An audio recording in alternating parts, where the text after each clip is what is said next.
Hello, my super awesome tech class online at home crazy friends. Here we are back again working on some more CAD and 3D printing. Our journey continues.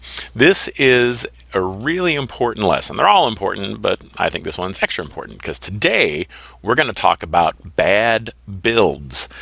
The whole point of our 3D printing class is to move towards you guys being able to do your own design, which I then print for you. That only works if we make designs that I can actually print. So seeing here on the screen, guys, this is an example of a rather sad design. One of our friends had, well, this was originally going to be a Minecraft sword. It was going to look gorgeous. It looked great in CAD. However, our friend made a design mistake and our instructor did not catch it. Easy to do. We do not want your design to end up like this. That would be a sad and bad thing. So moving on. To get to that point, let's talk about our basics. We need to understand how the 3D printer works and how it's going to actually create designs in order for us to avoid these other sort of similar tragic mistakes.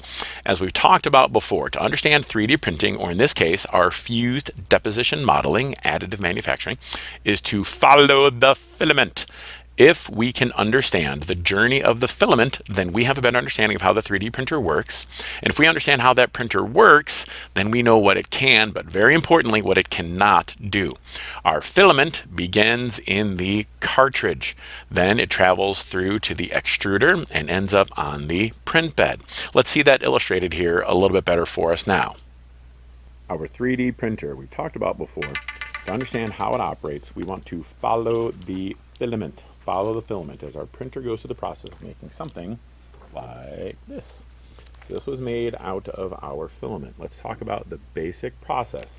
If we're able to follow the filament, then we understand how our fused deposition modeling works.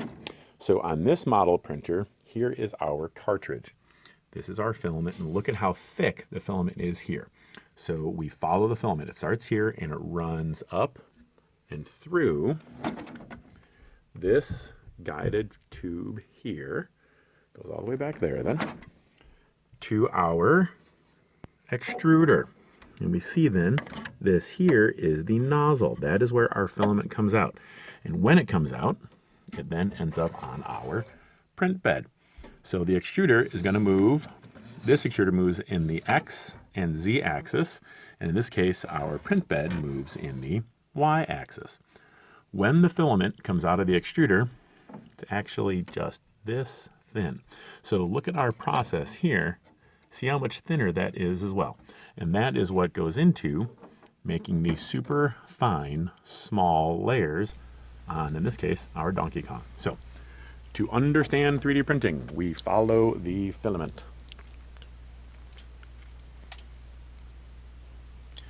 With that in mind, let's talk about briefly why builds go bad. It's always kind of tragic, but it's good to know. We can learn from our mistakes, and that's not a bad thing, but isn't it better to learn from other people's mistakes? That's really probably a lot more efficient. So let's try to do that.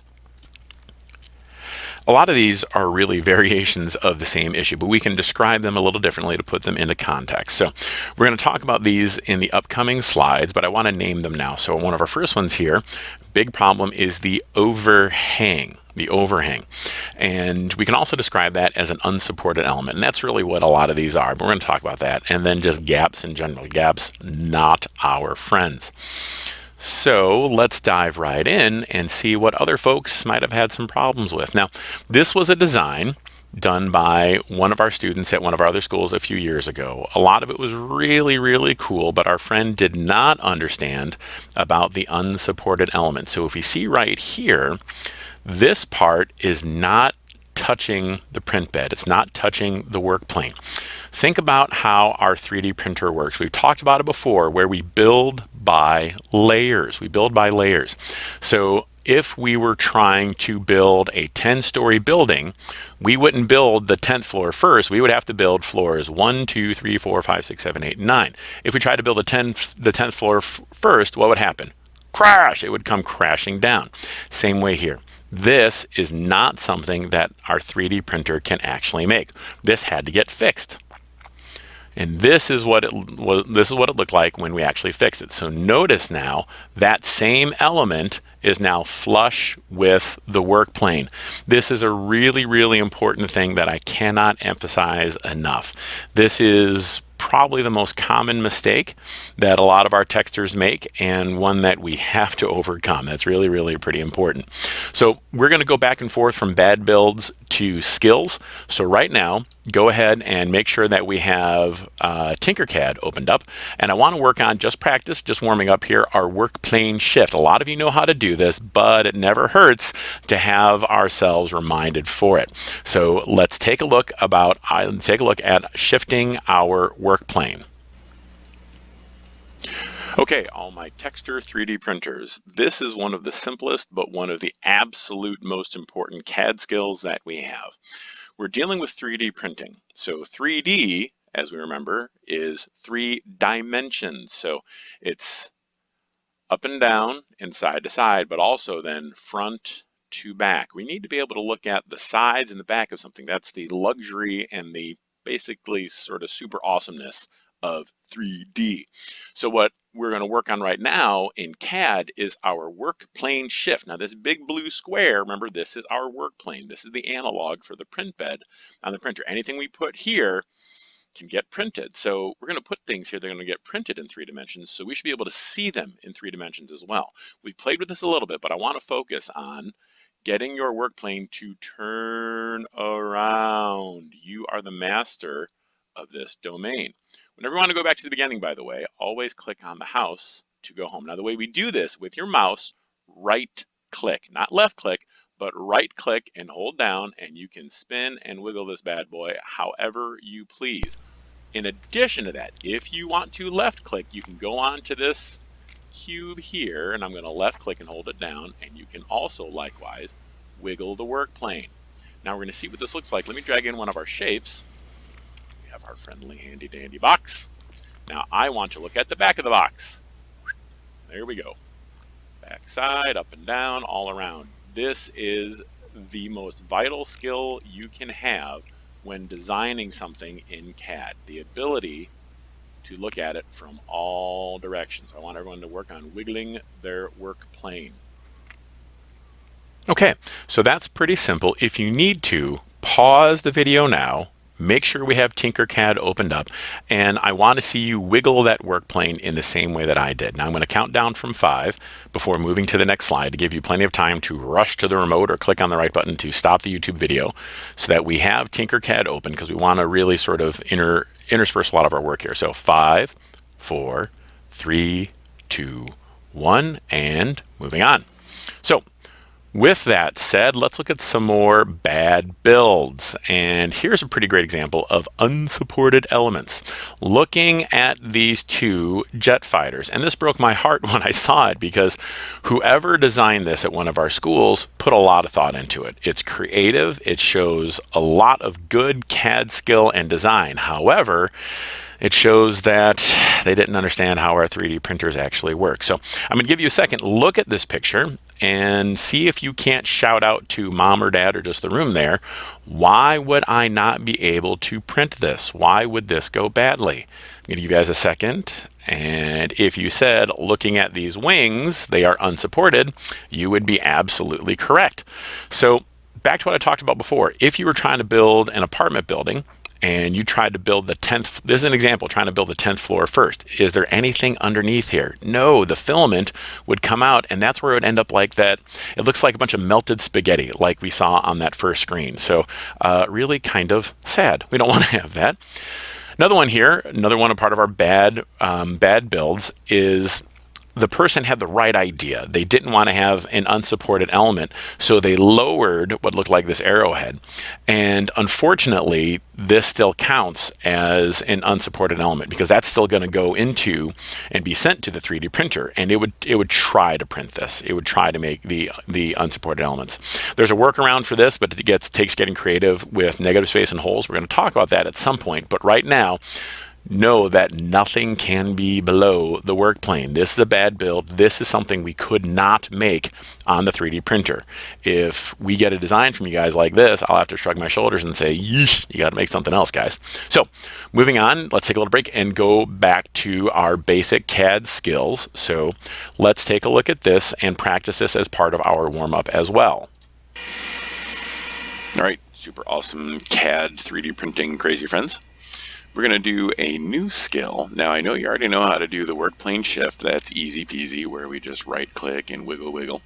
But we're going to introduce a new one today called the pan view. So I'm getting these guys sort of moved in along here. And let's say that I've moved in closely, but I want to look either to my left or to my right. What I'm going to do is you're actually going to hold down the scroll wheel on your mouse, and then you go sideways. This is called the pan. Super cool. Let's give that a shot.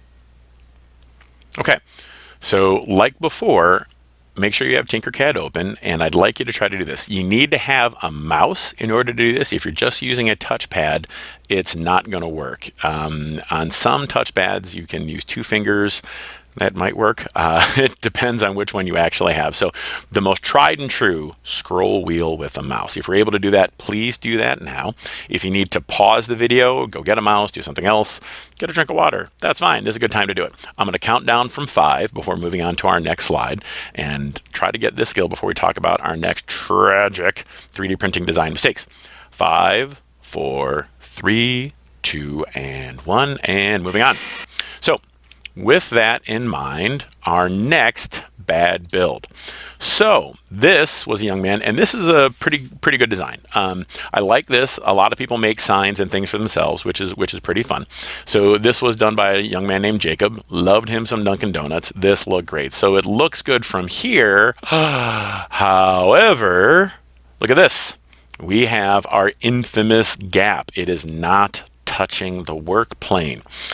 The 3D printer is not going to know what to do. Again, this is our 10th story of the building without floors 1, 2, 3, 4, 5, 6, 7, 8, 9.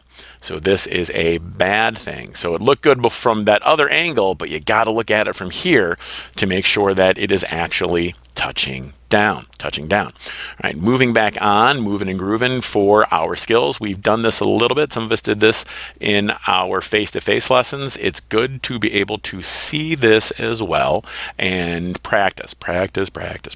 No matter who you are, you can always practice and get better. So let's take a look at this one then.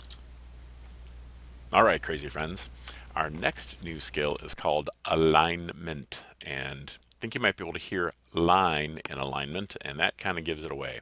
We're working on getting stuff to line up correctly in a straight line. So I'm going to grab my literal building block, a sphere, and I'm going to grab a pyramid.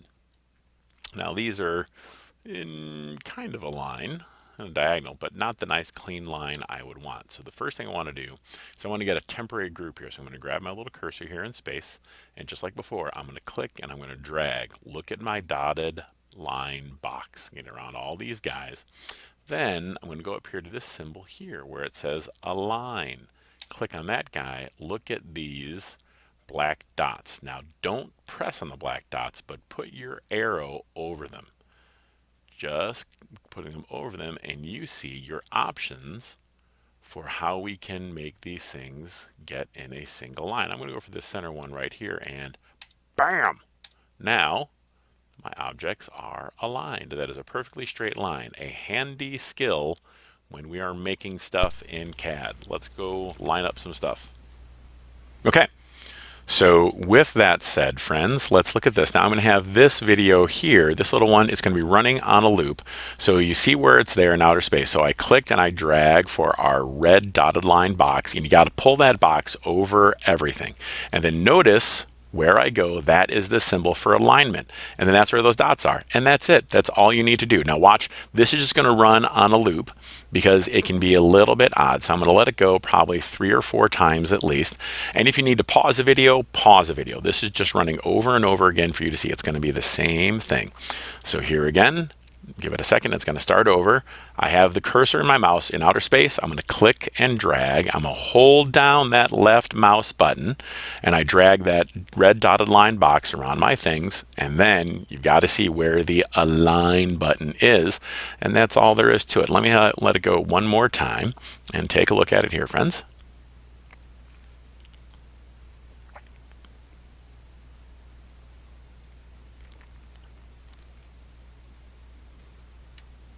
Super cool. If you need to, go ahead and pause this or rewind it again. Take a look at it as much as you want. But I'm going to go ahead and count down from 5 to go to our next slide. So 5, 4, 3, 2, and 1. Moving on. Another thing, this theoretically might be printable. What we don't want, though, this isn't what we're going to want to have when you eventually do your final projects, because this is work that was pulled in from the gallery. So this is what we call imported work. And we don't really want that. The whole point about 3D printing is I want to empower you to take something from your brain and bring it to the real world.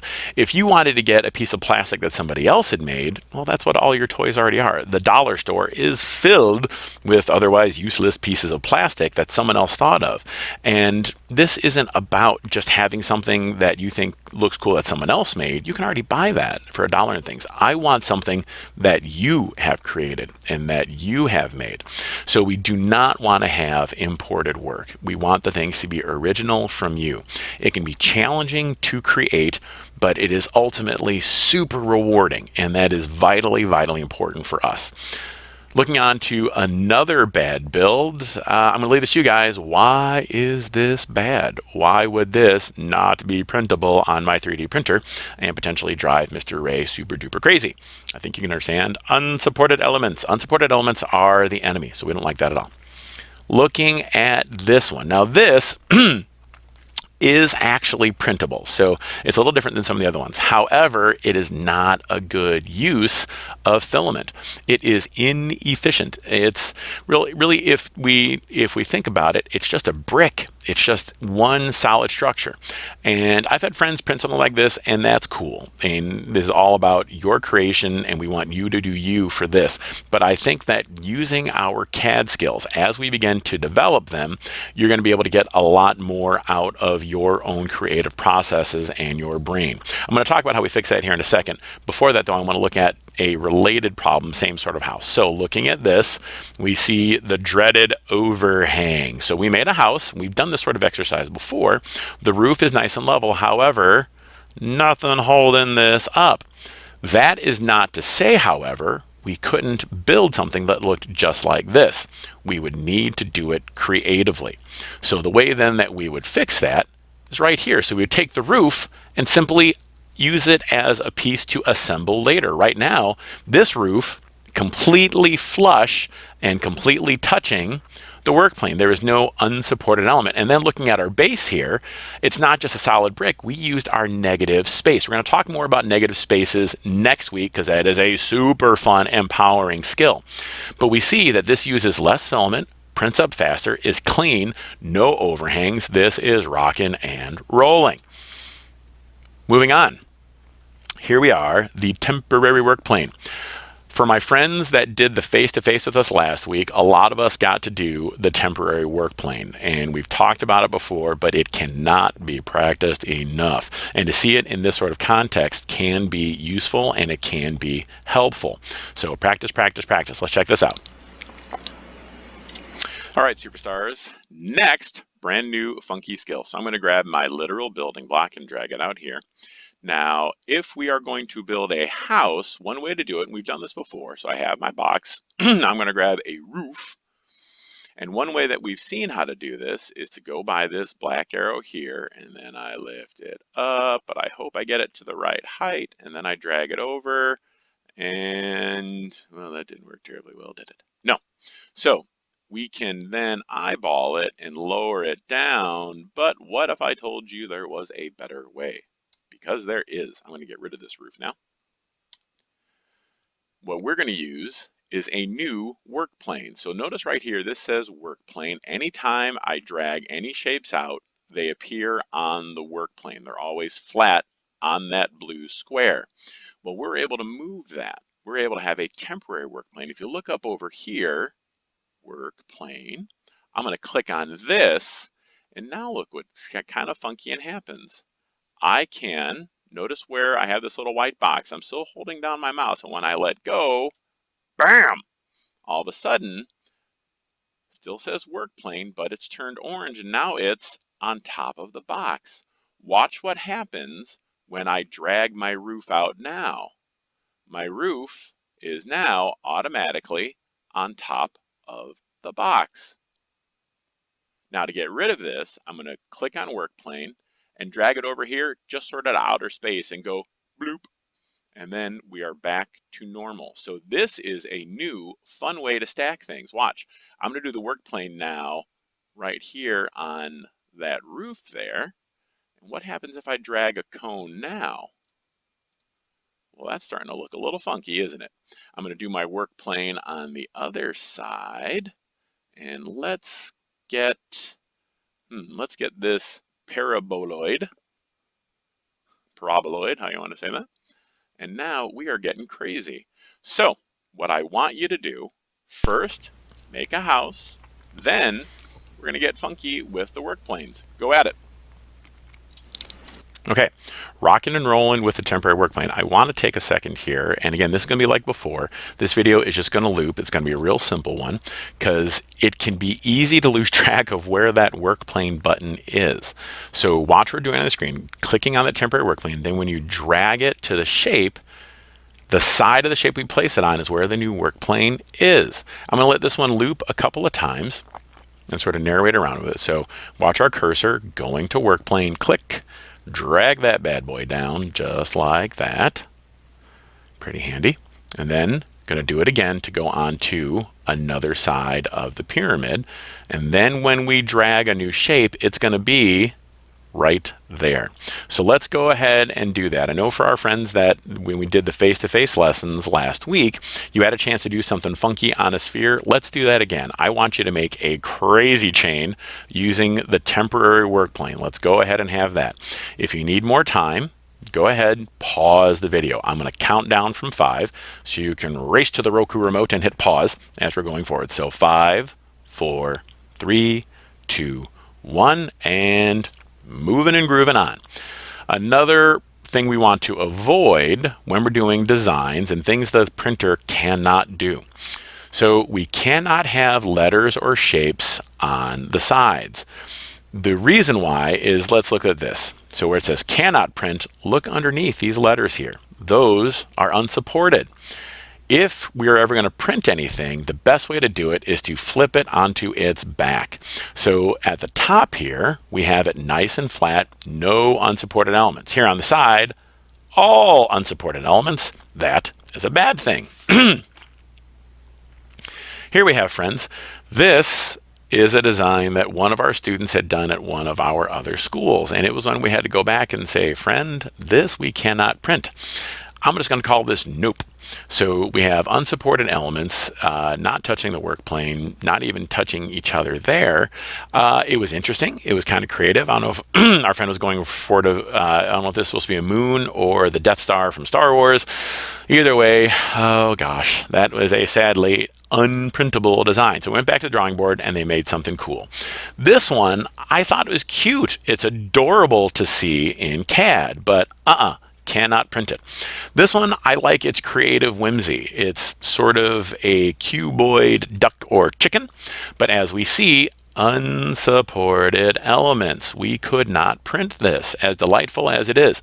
So I think we're getting the picture here that there's things that we can do and things that we can make in CAD that aren't really viable for the 3D printer, at least not without doing things differently. Here was one that I think maybe they were trying to make a TIE fighter, and we had to talk about it because first, the wings for the TIE fighter, I think they were just sort of getting, they're really trying to do it, and that's great. We want you guys to do stuff, but we need to understand applying it to what the 3D printer can and can't do. Unsupported elements, all sorts of issues here.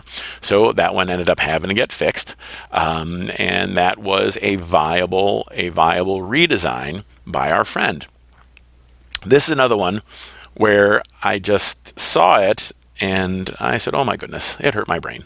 So where to begin on this? So first, we have the unsupported element, and I think maybe our friend was trying to get it. They thought maybe it was supported by being held up by the bamboo stalk here, but underneath this is still unsupported. That is our 10th floor of the building without floors 1, 2, 3, 4, 5, 6, 7, 8, 9. I love what they did with the panda face. That was cool. That was neat. Part of their creativity for the dog, but again, unsupported elements. And then I think the part that hurt my brain the most was this, the ball. It is a ball floating in the air. I cannot print a floating ball. There is nothing there.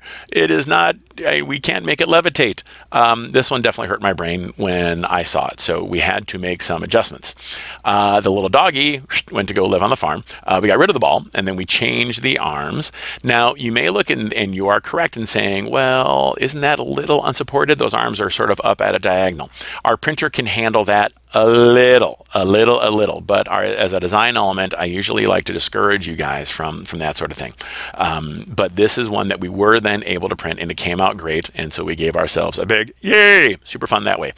But I wanted to have an idea for that, and I want to continue. In the coming weeks, we're going to continue to talk about what are bad builds, and I'm going to give you some examples in the next couple of weeks of what some other very successful builds were to try to get the creative processes for your brains rocking and rolling as we're going forward.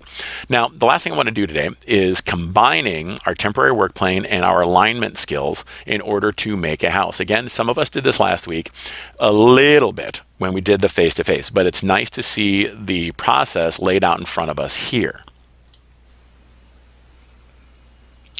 All right, super awesome CADsters. Now let's combine our new skills and make a house.